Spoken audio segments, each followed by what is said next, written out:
Terima kasih Anda masih bersama kami di Berita Banten, dan bagi Anda yang baru saja bergabung, kami hadirkan kembali 3 berita utama pagi hari ini. Hendak sholat subuh, pria Parubaya disiram air keras.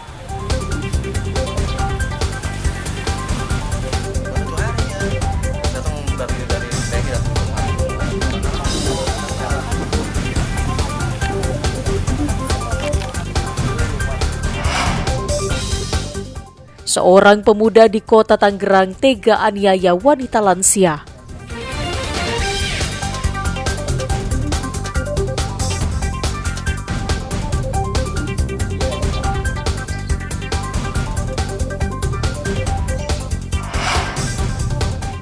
Seorang dukun perkosa gadis selama 11 bulan.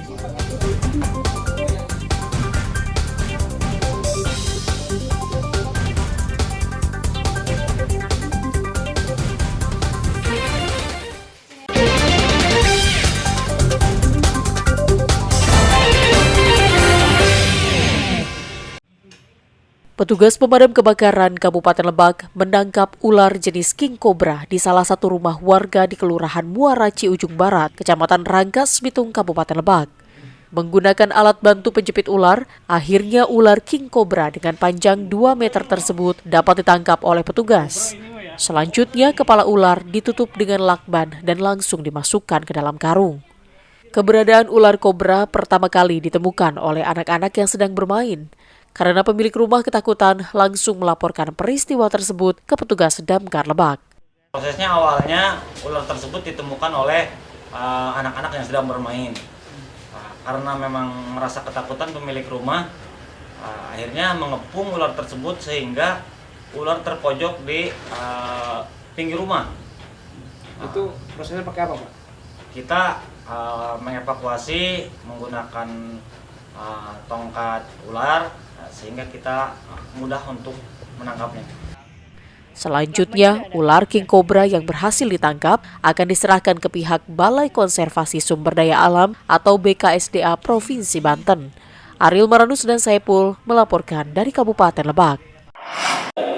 Beberapa bulan lalu, sejumlah perwakilan dari tenaga kesehatan Rumah Sakit IMC Bintaro mendatangi kantor Disnaker Kota Tangerang karena gajinya selama beberapa bulan tidak kunjung dibayarkan. Sempat tidak mau berkomentar, pihak rumah sakit akhirnya buka suara. Dalam keterangannya di depan awak media, manajemen Rumah Sakit IMC Bintaro mengakui mengalami kendala internal rumah sakit dalam pembayaran tenaga kesehatan yang masih bekerja maupun yang sudah mengundurkan diri. Kendati demikian, manajemen Rumah Sakit IMC Bintaro mengaku gaji para tenaga kesehatan yang belum dibayarkan masih dalam proses administrasi. Bahkan biaya potongan pajak tenaga kesehatan yang belum disetorkan dan biaya BPJS Kesehatan serta tenaga kerja juga diakui masih dalam proses pembayaran secara bertahap. Pelaksana tugas Direktur Operasional Rumah Sakit IMC Bintaro, Dede Widiawati mengaku para nakes yang sudah mengundurkan diri sepenuhnya sudah dibayarkan. Sementara dominan gaji nakes yang masih bekerja masih dalam proses administrasi pembayaran.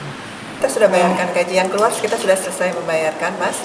Yang masih bertugas kita sedang proses penyelesaian, dan kemudian untuk masalah pajak juga kita sedang proses.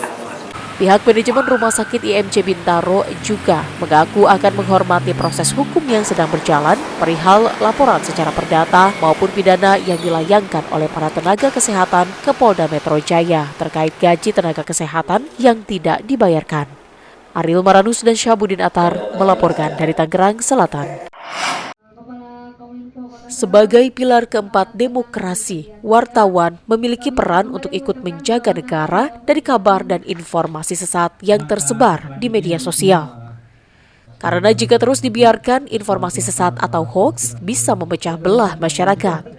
Hal tersebut juga disampaikan oleh Ketua Pokja Wartawan Kota Serang atau PWKS saat menjelang Hari Pers Nasional tahun 2023. Hingga saat ini, produksi hoaks dan ujaran kebencian sangat mudah ditemui di media sosial.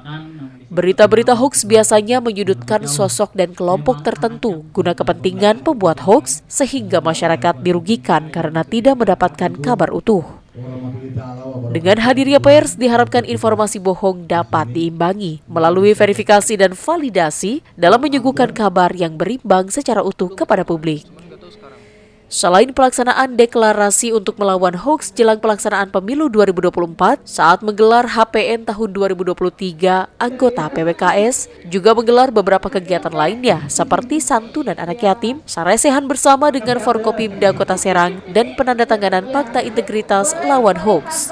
Jadi pada kesempatan ini kami bersama dengan Forkopimda Kota Serang menggelar deklarasi lawan hoaks jelang 1 tahun pemilu 2024. Yang kedua, kami melaksanakan saresehan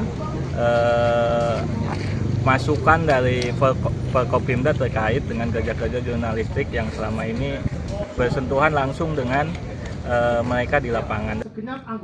Sementara itu, Sekda Kota Serang, Nanang Saifuddin, menerangkan tahun 2023 hingga tahun 2024 adalah tahun politik dan hajat pemerintah pusat serta daerah bersamaan. Jika terus dibiarkan, berita hoaks dapat mengacaukan suasana menjelang pemilu yang berintegritas. Yang pertama tentu di Hari Pers ini saya mengucapkan atas nama pemerintah daerah mengapresiasi kegiatan adik-adik rekan-rekan sekalian. Nah, tentu Hari Pers itu dari tahun ke tahun filosofinya berbeda-beda dan tentu kita harus sambut baik tadi merdeka artinya juga berdemokrasi dan bermartabat, dan tentu kita juga atas nama pemerintah daerah pers ini bagian dari kontrol sosial juga bagi penegakan pemerintahan. Sebagai Panglima ASN Kota Serang, pihaknya juga telah menekankan kepada jajarannya agar menjaga netralitas dalam pemilu. Ariel Maranus dan Rizal Ramdhani melaporkan dari Kota Serang. Ya, informasi tadi mengakhiri berita Banten pagi hari ini. Saya Rusdi Maulana mewakili kerabat kerja yang bertugas mengucapkan terima kasih, selamat pagi dan sampai jumpa.